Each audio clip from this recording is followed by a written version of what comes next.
Le message du jour vous est présenté par notre frère Marc. Salut, chers bien-aimés de notre Père Céleste. Je suis heureux d'être en votre compagnie en ce lundi matin. Le titre du message d'aujourd'hui est « Je suis dans la tempête avec vous ». Bien-aimés, j'espère que vous vous souvenez que l'année dernière, pendant toute une semaine, nous avons parlé et considéré Paul au milieu d'une tempête pendant 14 jours. Vous pouvez lire cet événement dans le livre des Actes, chapitre 27, et découvrir comment la victoire est venue à lui. Chers bien-aimés, tous ceux d'entre nous dans ce monde feront face à notre part de tempête. Personne ne traverse la vie sans encombre, c'est-à-dire exempté de problèmes. À un moment donné, le ciel s'assombrira, les vents souffleront et nous nous retrouverons dans une version moderne de la tempête galiléenne.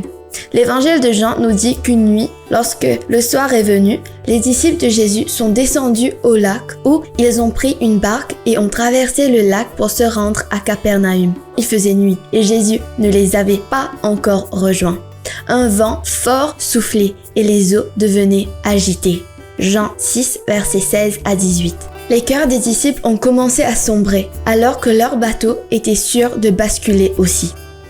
Leur peau était trempée, leur gorge enrouée, les yeux grands ouverts. Je veux que vous imaginiez cette scène. Si seulement Jésus était avec eux dans le bateau, si seulement Jésus leur avait dit de rester sur la rive, mais Jésus n'était pas dans le bateau et il leur avait dit de traverser l'eau. Matthieu 14, 22. Bien-aimés, lorsque vous faites face à votre tempête, combien de « si seulement » avez-vous prononcé, avez-vous crié et pensé? Par conséquent, ce moment avait tous les éléments d'une crise.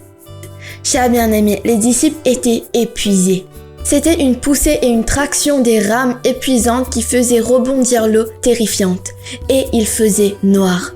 Les disciples étaient trop loin de la rive, trop longtemps dans la lutte et trop petits face aux vagues. Chers bien-aimés, êtes-vous déjà allés à ce point au fond de votre tempête de la vie? Et Jésus n'était nulle part. Demain, nous continuerons avec ce message, avec cette lutte contre la tempête.